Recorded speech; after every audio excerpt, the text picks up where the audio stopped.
What's up, everybody, and welcome to ITG Daily, the show that brings you the hottest in gaming news. I'm Drew Bosa. You can find me on Twitter at ArtisticGamer28, and that's the one, the only. It is Scott Savage. You can find him on Twitter at Savage. Scott, what's going on, buddy? It's Monday again.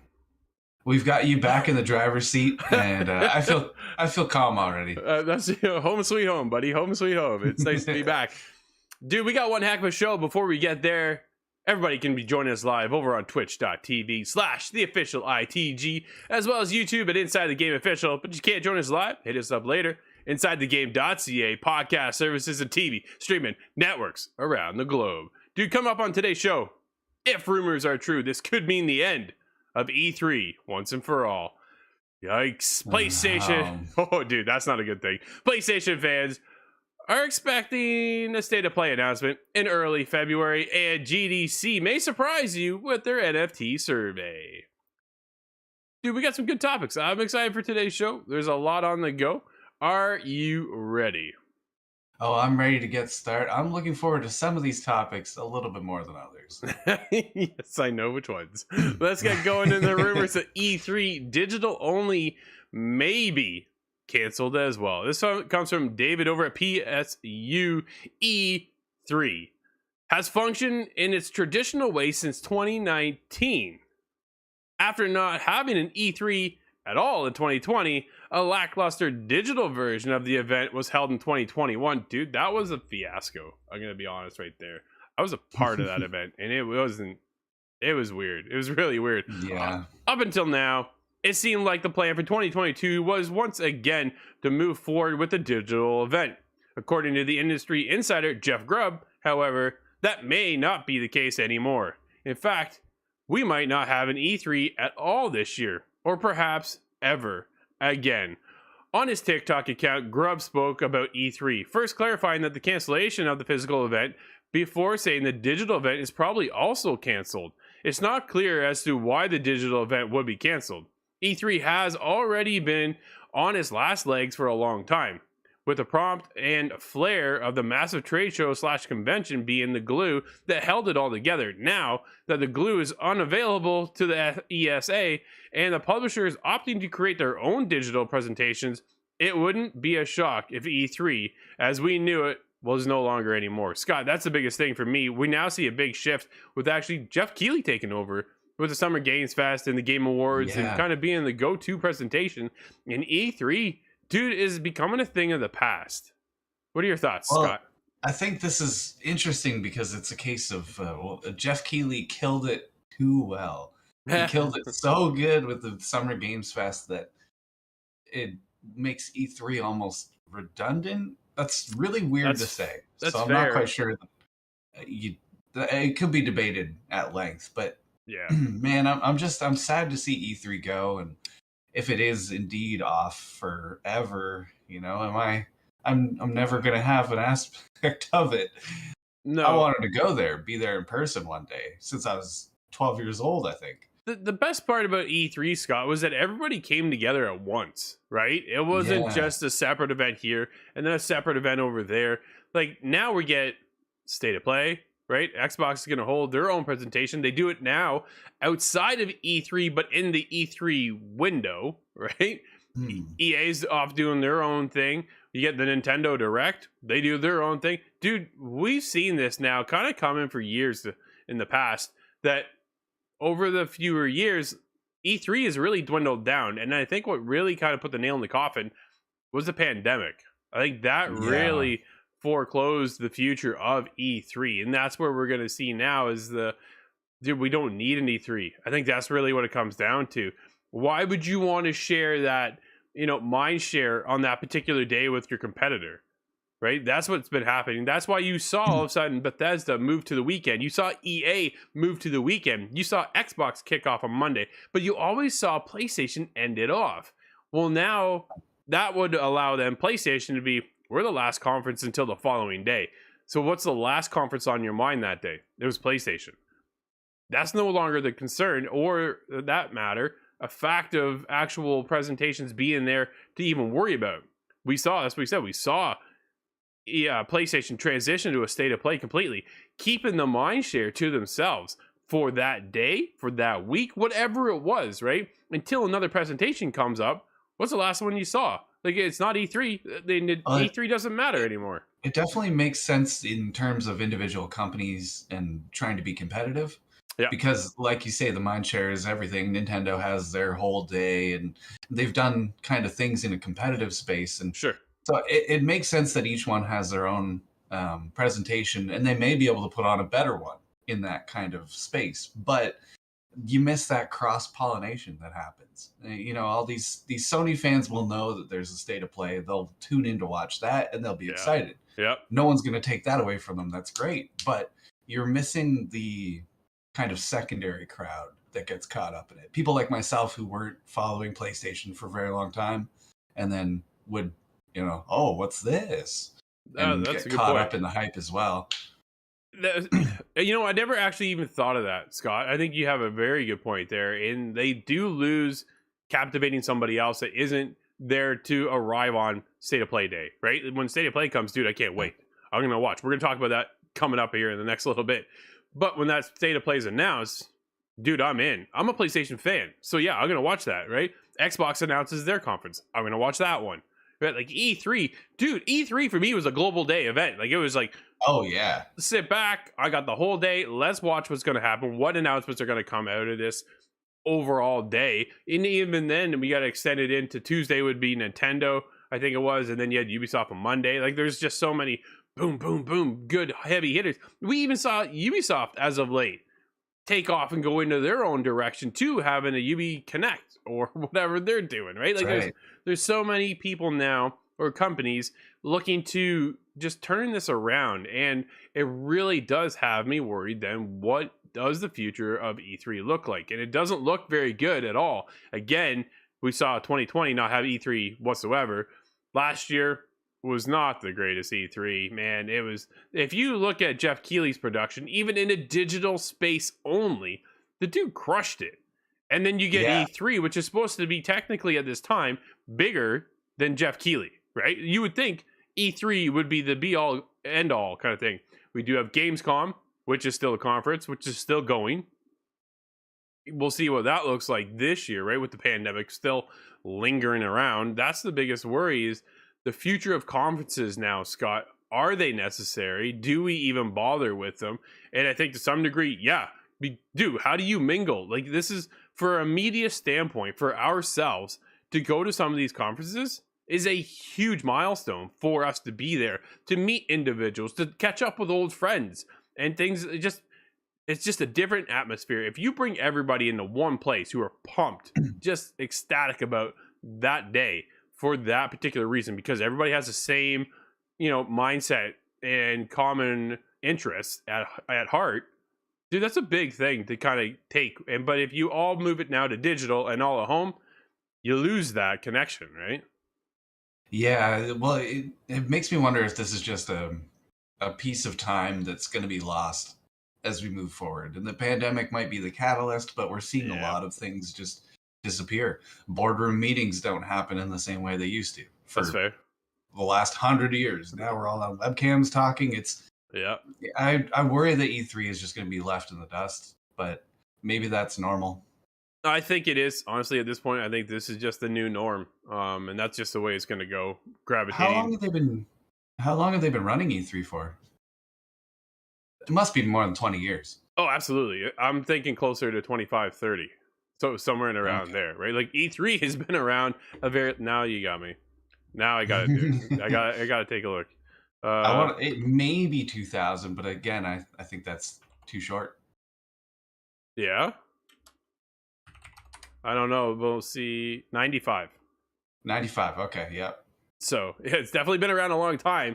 And unfortunately, it just sounds like his time is up, Scott. But we'll see what time is up for our next PlayStation State of Play. Because this, I think you might be excited about this one. Oh, dude. There's what gives this away? So here's the thing. Okay, let me read the article first. This comes from Joshua Duckworth over at Game Rant. PlayStation fans should keep an eye on February 1st. As always, I read this article. It is just a pure speculation rumor of the possibility of a state of play. So bear that in mind. Keep this with a grain of salt, kind of, that sort of thing. As always, the new year is kicked off with a ton of rumors. Many believe Nintendo Direct is forthcoming, while others have been eyeing Sony's PlayStation space. Of course, nothing that comes soon is likely to be as massive as Microsoft's acquisition of Activision Blizzard, but many are still looking forward to new games and release dates for this year, not next. And as always, the rumors centered around these events should be taken with a grain of salt. All good rumors live and die by their source, and while some believe sources have indicated Sony will host a State of Play event focused on Horizon Forbidden West on February 3rd. Dude, I called this a long time ago. We we know this is happening. I say I know just because of experience. This is what I'm basing it off of. I could be completely wrong, but dude, they're lining this up for State of Play so they can showcase more Horizon Forbidden West content.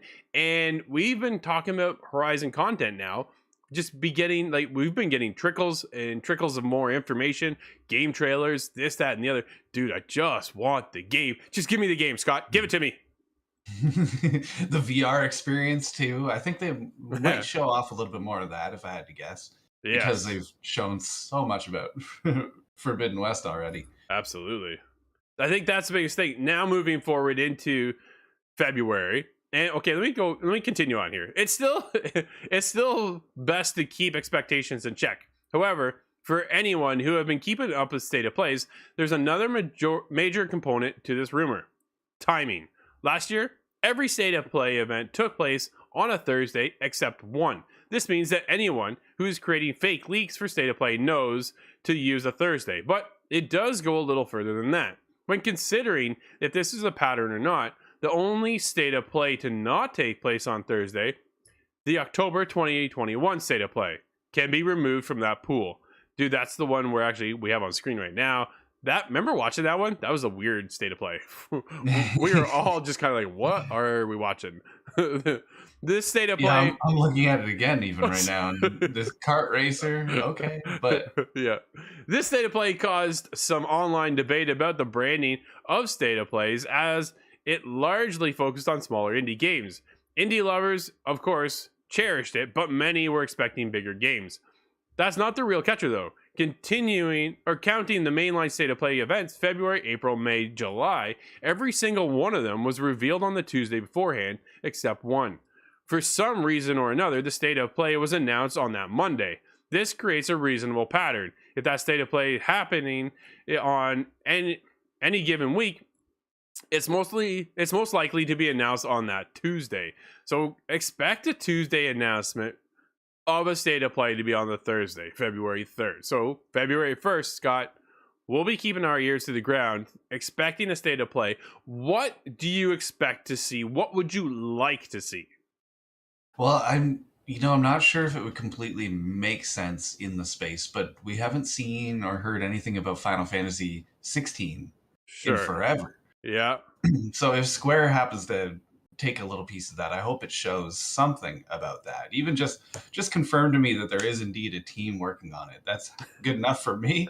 But there's of course one property I always bring up every time we go into PlayStation Land, and Insomniac actually tweeted out a picture regarding this series, I think this morning.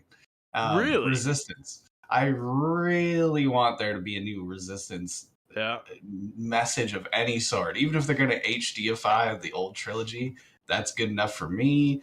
People are talking about Killzone returning, and well, I don't quite believe that one's going to happen. But everybody's kind of coming up with these crazy ideas because they're thinking, well, what is going to match Xbox? Everybody has the console war on their mind right now. They're thinking, what is Sony going to fire back with? Sure. And that would make a lot of sense, but my mind is swirling to come up with something that would fill that void. We have a couple ideas here in the house, but they're kind of far out there. Well, let's discuss them, because I think here is the opportunity, right? Obviously, a big announcement last week with Xbox or Microsoft purchasing Activision Blizzard. That's a big move, right? That's a huge move. And now everybody's on the forefront going, well, what's the shooter over in the PlayStation land? Well, what do we can have over there? You brought up Killzone. Dude, that's a Guerrilla title. Guerrilla right now is heavily invested and focused on Horizon Forbidden West. That's where Yeah. all their chips are in one basket right now, and that's what they're focused on. Do they pass Killzone off to somebody else? Like, it's been a long time since we've seen Killzone. I want to say PS4, Oh, the beginning of PS4 days, right? Like, that's the last wasn't time we even saw one. PS4. I'm thinking PlayStation 3, but then again, Ah, I didn't yeah. really keep up with Killzone at the time. I played 1, 2, and 3 a little bit. Yeah, I played the PlayStation 4 one. I have it. It's up in my library right now. But it's definitely been a long time, but it's never really taken off. Killzone's never really kind of gravitated with the PlayStation audience that a Call of Duty has. You know what I mean? Yeah. Like some of these bigger titles. So I'm Well, wondering what can they do to Killzone compete?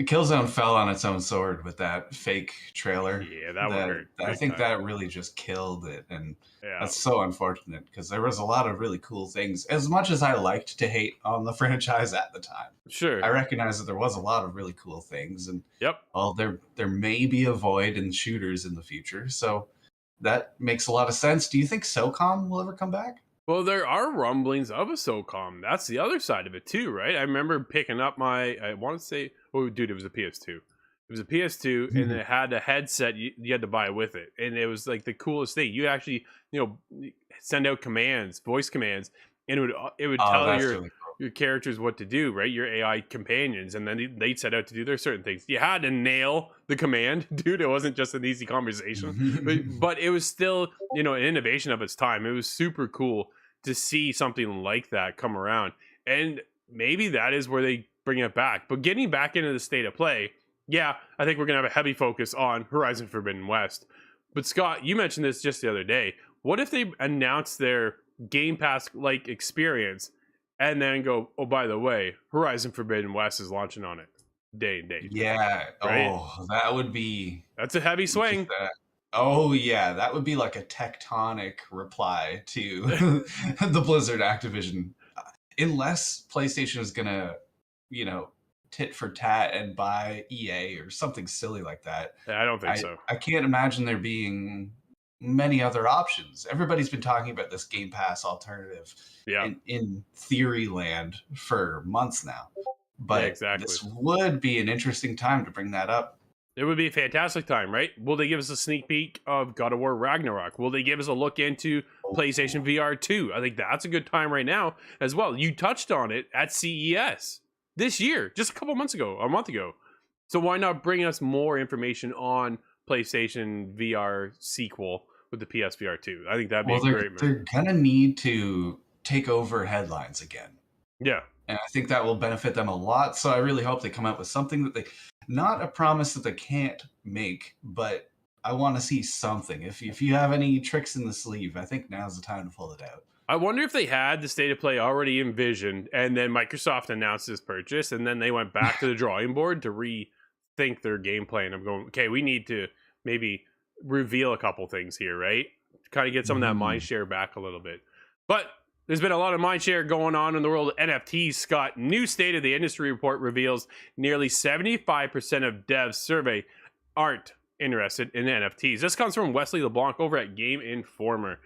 Talk of NFTs, blockchain gaming, and play to earn model seems nigh unacceptable these days, but it seems developers are still largely against them. That's because in a newly released 2022 State of the Industry report from the Game Developers Conference, 70% of developers surveyed they said they and their studio are not interested in NFTs. 72% of those that answered said they and their studio aren't interested in cryptocurrencies either, which are often used to purchase NFTs. However, 28% said they, quote, are at least somewhat interested in cryptocurrency at their studio, and 28% are at least somewhat interested in NFTs, end quote. Only 1% of those surveyed said that their studio already uses cryptocurrency or NFTs in their development and game models. None of this is especially surprising. Doubly so will you follow conversations of blockchain gaming and the like in the industry spaces. NFTs and blockchain games are largely viewed negatively due to their part in ongoing environmental damage. For those who don't know or aren't aware, there's an ongoing issue with how NFTs are farmed, and that's the biggest concern. to the environment. So the use of I'm cryptocurrency. more angry about them taking all those graphics cards out of population, because that's the real, that environmental issue is obviously something that can be mitigated and worked on and improved. But sure, well, so can the production of graphics cards, in my opinion. The use of cryptocurrencies and NFTs and the mining of said currencies results in millions of carbon dioxide emissions, which damage the Earth's atmosphere. That's what's going on right now. Huge percentage of developers are not that interested. However, Alyssa Exposito over at Cointelegraph had this to say. I kind of did some digging about this. After the popularity of decentralized finance came the rise of non-fungible tokens, NFTs. And to the surprise of many, NFTs took the spotlight and now remain front and center, with the highest volume in sales occurring at the start of January 2022. Blockchain play-to-earn game Axie Infinity skyrocketed and kicked off a gaming craze that is expected to continue all through 2022. Noted as the first blockchain game to execute the play-to-earn model, Axie Infinity has an established and highly developed ecosystem with a strong economic model. Axie Infinity is currently seen as the Trojan horse for broader blockchain game adaptation. Axie Infinity continues to solidify its place at the top DApp Radar NFT rankings according to its data. As a top trading collection, Axie Infinity comes on top of NBA Top Shop, Splinter Lands, not Splinter Cell, and Wax Blockchain's Farmer's World, closing out $563 million in the past 30 days. Holy 30 days. 30 days, $500 million. NFTs are a thing. Developers are very on the fence of what to do with them. Some of them don't want to do it at all, which is understandable. Scott, we've seen this new idea of NFTs come into the mix, and dude, everybody's all over the place. Yeah, I don't think there is a good, perfect way to introduce it into gaming. It seems that nobody has it quite right. Ubisoft completely just everybody blew up on them about it. Yeah, that one was unfortunate, and I think some of those comments were very unproductive. But at the same time, it is just a big unknown. It's a big question mark in gaming, and my personal beliefs on it have not evolved very much over the last 3 weeks. Sure. But I'm thinking, well, why are these developers getting into the financial system? And that might sound a little silly because they're companies. Of course, they're wanting to make money. But I see this as a somewhat dubious movement to include NFT and play this game, play this Call of Duty instead of Battlefield because you'll get 5 tokens of bubble money. I'm not excited about what that's going to do to the industry. No, for sure. It's going to be a big topic on this week's show over at Inside the Game. Myself, Nate, and Corey will be discussing the inners and our thoughts on NFTs invading the space. And it's definitely an interesting thing to watch. We've been talking with Skyweaver team over there for years now, and they're on the blockchain with that game. And it's a card game. It's a card trading game, card battling game. It's a fantastic game. Not once did I see the interference of a blockchain, though, right? But no, Peter Molyneux, a card game is probably the best example I can see. The most actual functioning additive to the game, right? Because it is card. There's rarity and that already built. Yeah, there's a lot of things going on in the world of NFTs and cryptocurrency, and is it right for that to invade into our gaming space? Like you said, Scott, Ubisoft fumbled right out the gate on getting into that market space, and then we've seen other developers say, yeah, we're going to bring it too, and then now they're not going to. Square Enix wants to get involved in it. Like, it's just all over the place right now. We'll see what the future lies, but right now, those who are doing it and doing it well, $500 million in 30 days, dude, is not a bad turnaround. But yeah, it is impossible to ignore. Absolutely. Scott, that's going to wrap up today's show. Everybody, this has been ITG Daily. Thank you for hanging out with us. This can always be seen over on twitch.tv/the official ITG, as well as YouTube at Inside the Game Official. If you can't join us live, hit us up later. InsideTheGame.ca, podcast services, and TV streaming networks around the globe. I'm Drew, that's Scott. We'll see everybody tomorrow Inside the Game.